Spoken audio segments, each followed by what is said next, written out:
let's get to it. Let's start here. Let's start here.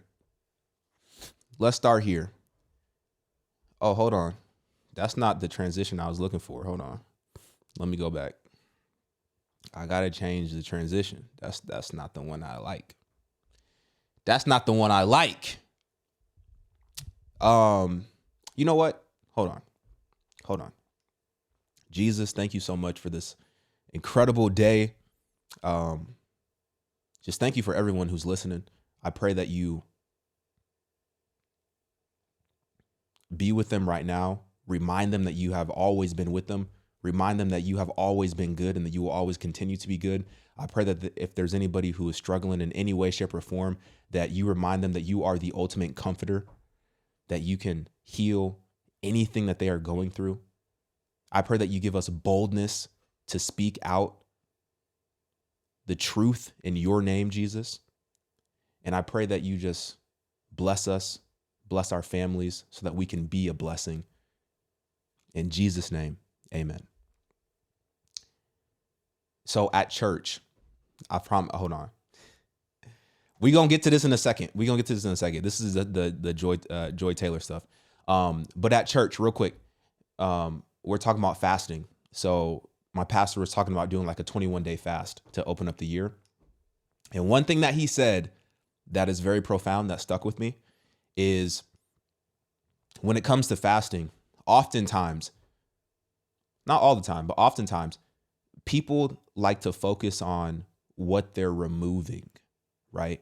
So some people, most commonly people fast food, right? Or some people might fast like social media or whatever it is. But oftentimes people focus on what's being removed. But my pastor was saying like, you need to focus on what you're going to add in replacement of whatever you're fasting. You need to focus on the fact that you're adding more prayer time, more intimate time with God, reading the Bible, praise, worship. Focus on what you're adding, not necessarily what you're subtracting. Obviously, yeah, if you're fasting, you're subtracting food, you're going to be focused on it, but don't let that be the primary focus. Remember that the primary focus is the fact that you want to fully be dependent on God, and let that be the focus. All right? So allow us to be fully dependent on you, Lord. In Jesus' name, amen. Now, let's talk about this story. Joy Taylor, Skip Bayless, Fox News, they're going through some craziness right now. And really, at this point in time, these are all allegations. This is a lawsuit that came out by a hairstylist who used to be employed at Fox Sports. She's sharing her side of the story. But at this point, like I said, these are allegations. But here's the thing.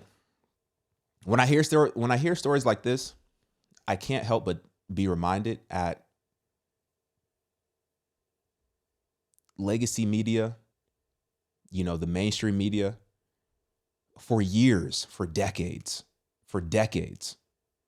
they've been operating according to some pretty demonic spirits.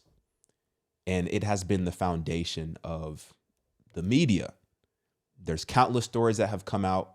You keep hearing all these things about all these different people who have to do certain acts and sleep with certain people in order to get to certain spots, or the sexual manipulation. You hear about all these things throughout the industry. It's very common, unfortunately.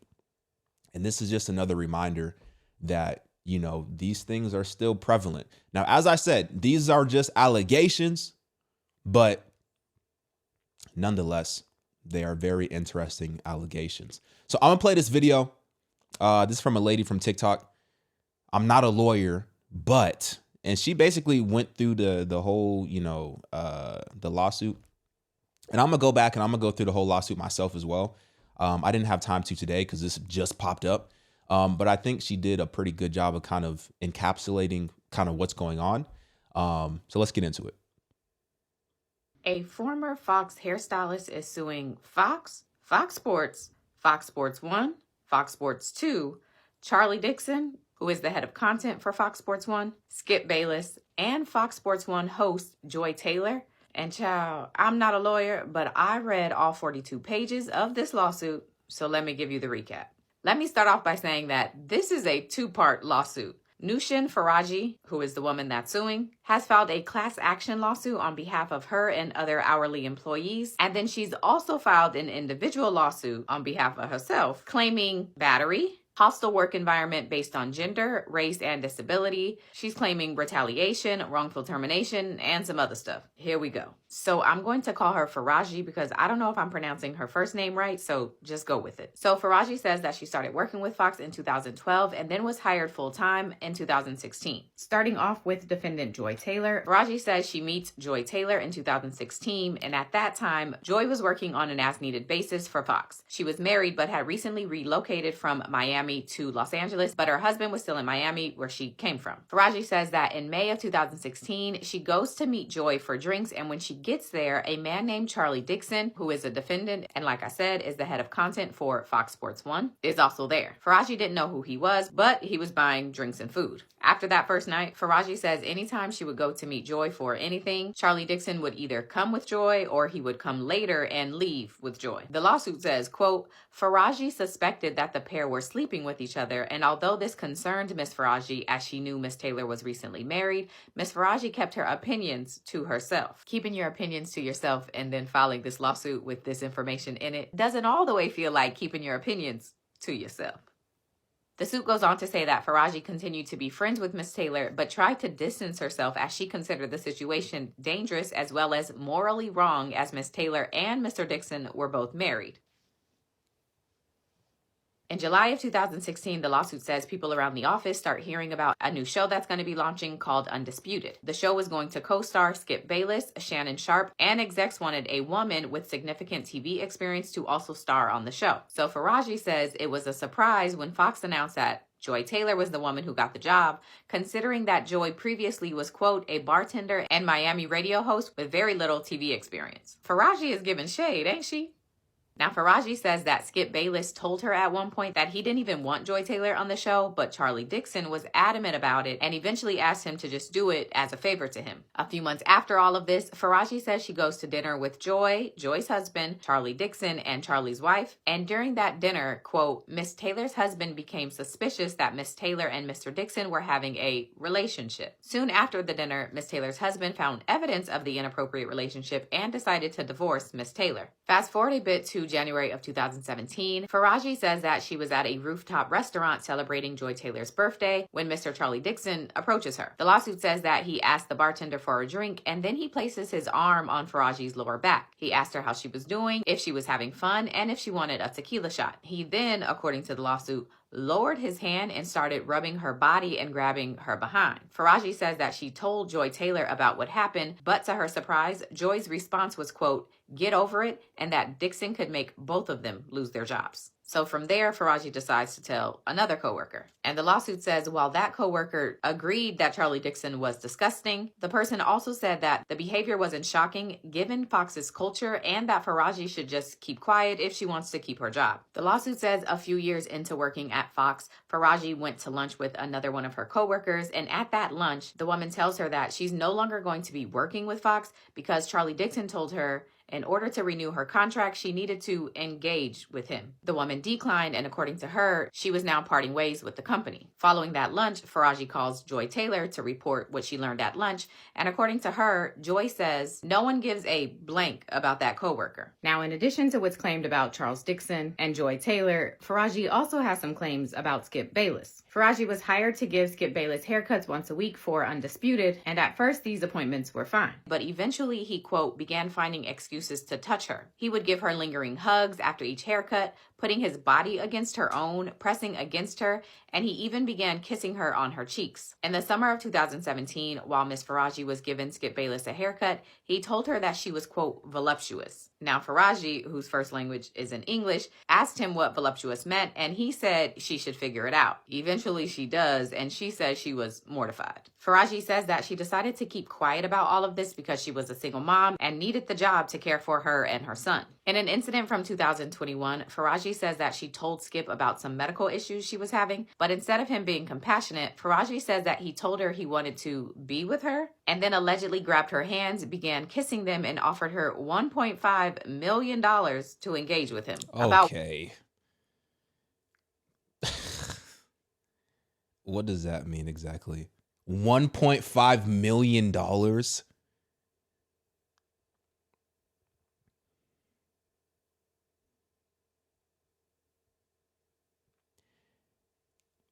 I don't know if I all the way believe that.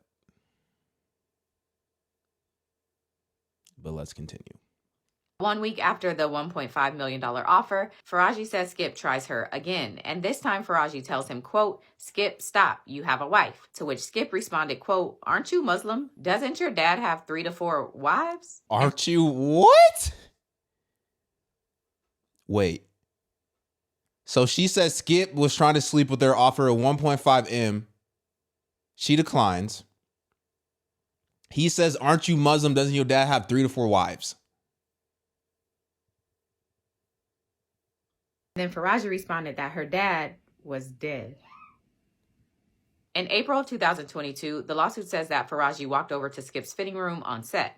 And when he answered the door, he, quote, began to angrily accuse her of engaging with Shannon Sharpe. Faraji tried to explain that that never happened, but she says Skip didn't believe her. This back and forth goes on for a number of days, and then on April 16, 2022, during a phone call between Skip and Faraji, Faraji says that Skip tells her he could tell from her body language that she had done what he was accusing her of. He then also stated that he heard her talking to Shannon about her private. There's also an incident from 2018 in which Faraji says that around that time, Joy Taylor's then fiance, so this seems different than the husband she had back in 2016, learns that she had been sleeping with Charlie Dixon. Joy's fiance breaks off the engagement after learning this news and threatens to go public with everything he knew. The lawsuit says, upon information and belief, Charlie Dixon paid for everything it took to cancel the wedding in exchange for the fiance not saying anything. Faraji also says that a man named Bobby Diaz, who mics up the talent for Fox, openly gropes, harasses, and is inappropriate with women at Fox, including her. And the only reason he hasn't been fired is because he supplies narcotics to Fox employees and talent, even after an incident where he removed his pants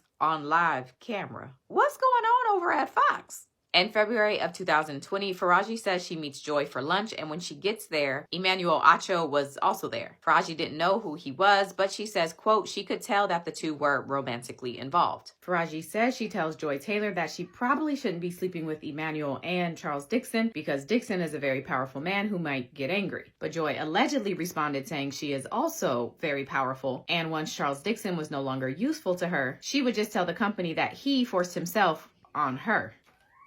Faraji says Joy wanted Acho to recommend her for the show Speak for Yourself, and in September of 2022, she was in fact hired on that show. By October 2021, Faraji says the friendship between her and Joy Taylor had ended. And when it does... So here's the thing. I haven't personally gone through this lawsuit myself. I'm going to say two things. The first thing I'm going to say is that it is very interesting the time that we live in. And who knows what happened? This could be true. This could be false. Who knows? But it's very interesting the time that we live in. When a lawsuit is filed, you have majority of the population, or you have a percentage of the population that automatically assumes that everything that is said within that lawsuit is true and factual. That's very interesting. And who knows? It may be true. It may not be true. But it's interesting. It's also scary at the same time. The second thing, the lawsuit is filed by the hairstylist. It's a 2-part lawsuit. So part of the lawsuit is a class action lawsuit, which seems to be some sort of employment dispute, meaning they weren't paid, or she's saying, the hairstylist is saying that Fox did not pay certain employees what they were due. So they didn't pay overtime or double time. They didn't pay holidays. They didn't pay minimum wage, whatever the case may be. There's some sort of wage dispute, class action lawsuit component to this whole thing. The other part of it is the sexual assault allegations, right? So she's claiming that Skip Bayless assaulted her. And I think she's claiming that the dude that she is saying, the executive, the main person at Fox who runs their content, also assaulted her. But then the majority of the lawsuit that she has been reading has been focused on Joy Taylor and Joy's potential relationships with other people. I guess from a contextual standpoint, is she adding this information to say that this is just the culture at Fox, that Fox has a very sexualized, lustful, abusive culture, and this is going to essentially support her lawsuit to show that these things did happen? Because it just kind of sounds like, bro, you just sitting here, you just watching, you just taking all, because it's disgusting, it's weird, it's freaky, it's creepy. But at the same time, is it necessarily, I'm not saying it's right. But I'm saying if she did in fact sleep her way to the top, is that in itself a crime? I mean, it's adultery. It's sinful. I'm just trying to figure out why all of this is in her lawsuit. That's what I'm just wondering. And that's why it kind of makes me feel a little bit like, you know what I'm saying? Like, I don't know. These are just my initial thoughts. Like I said, I haven't gone through it myself. I'm just reacting to this in real time. But let's continue. As Joy begins insulting her on a personal and professional level. Joy allegedly openly mocked Faraji's English and complained about Faraji's humming. The humming is apparently involuntary, and it's a subconscious coping mechanism Faraji uses for PTSD. Joy Taylor also then began saying that she needed a black hairstylist on set instead of Faraji, who isn't black. Time goes on, but eventually Faraji is told that she is no longer needed as a hairstylist at all. And when she asked the head of operations if she had done anything wrong, the woman responded, quote, "You remind me of my dog, and when I take my dog out, he barks at bigger dogs. That's like you." I don't even know what that means, but comparing somebody to a dog is not okay. In August of 2023, Skip somehow learns that Faraji never actually engaged with Shannon Sharpe and decides to apologize to her. While he's doing that, he also tells her that Charlie Dixon wanted her fired because she knew too much and was talking too much. There's some HR meetings, some internal investigations, and on August 8th, 2024, Faraji is officially told that after an investigation, she is being fired because Fox can only afford to have one hairdresser on their 3 shows, 2 of which Faraji had been working on. Faraji says after much therapy, she is now at the point where she seeks justice. So she's suing for battery, which is specific to Charlie Dixon for that alleged incident that took place on the rooftop bar, Skip Bayless for those lingering hugs, pressing on her body, kissing on her cheeks, and Fox because according to her, they required their employees to appease the talent or do whatever they needed to keep them happy. What does that She's mean? also suing for a hostile work environment, failure to prevent harassment, which is specific to Fox for not taking reasonable steps to prevent this kind of stuff from happening. So I guess that makes sense then. I mean, if she's trying to make the point that, you know, they have a culture of abuse, they have a culture of incest, for lack of better words. When I say incest, I mean like employees sleeping with employees, which I didn't think that was like from a policy standpoint. What is that called? Fraternization or something like that? That's not. But once again, entertainment industry is different. This is how they be moving. This is how they've been moving for years, for decades. This is how they've been moving. This is how they've been operating.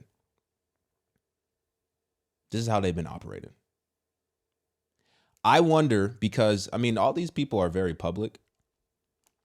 I haven't heard anybody say anything yet. Like from Joy's standpoint, I haven't heard Joy say anything yet. You know, it's so funny when you're like looking at different stories and stuff. I don't know how many of you guys are on TikTok, but I be on TikTok, probably a little too much. But when you're looking at stories on TikTok, it's funny how the algorithm starts to give you videos, like contextual videos. Now, here's the thing. I don't know the full context of what Joy is talking about in this video, but it sure does seem like she's talking about some of the things that were spoken about in the lawsuit. I dubbed them princess boys because clearly they want the princess treatment. And being a woman of substance and means, I can provide that for them. Now, there's things that I want in exchange for taking care of a princess boy. And If that is what men are interested in behaving like, I feel like I can do that. I can be that person for you. I can give you an experience you've never had. Can we just keep it a buck? If they're fine enough, if they're funny enough, or if their financial status is what you want, fine, funny, fucking money. You're throwing all boundaries, standards, all that shit you talked on Instagram about how you would never, and this woman ain't because women this and men this. You're moving forward with this person. It's an interesting video. Also, apparently Emmanuel deleted this video. It says he deleted this video after a lawsuit emerged earlier today alleging that he had a romantic relations with Joy Taylor to help her secure a better job back in 2022.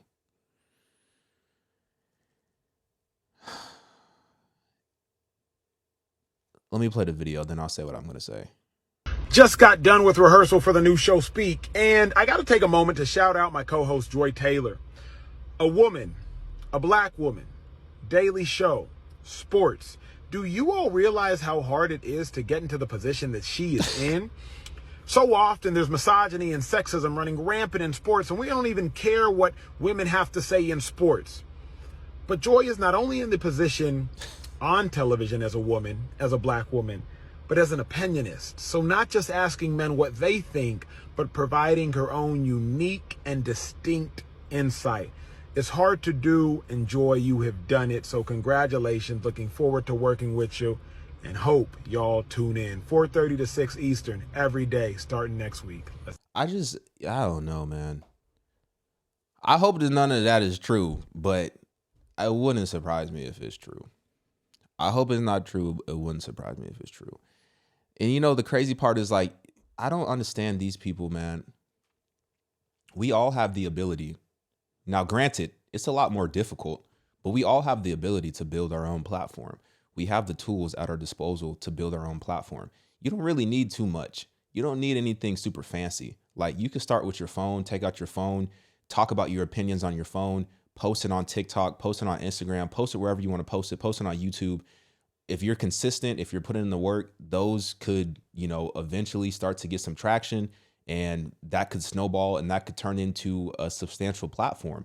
But you see a lot of these people, they're slaves to legacy media. A lot of these people, they will literally sell their souls, sell their marriage in order to climb the ladder of legacy media. And it doesn't make any sense to me, especially when we all have the ability to build independent platforms. Why would you have to, go to this person, sleep with that person, scratch this person's back, yada, yada, yada, when you could take out your phone and broadcast yourself? It doesn't make any sense to me, but I guess that's just the world that we live in. So I don't know what y'all think, but let me know what y'all think, because I think it's going to be interesting, though. It's going to be interesting because they still got to be on TV. They're still on TV every single day. They're still on TV every single day. It's going to be interesting to see how they respond to it. But unfortunately, we live in a world that rewards negativity, that rewards this type of drama, because obviously it gets clicks. I'm sitting here talking about it. Obviously it draws a certain amount of attention. Obviously it draws a certain amount of revenue. So, we'll see what happens, but I'm very curious to see kind of the next steps to it.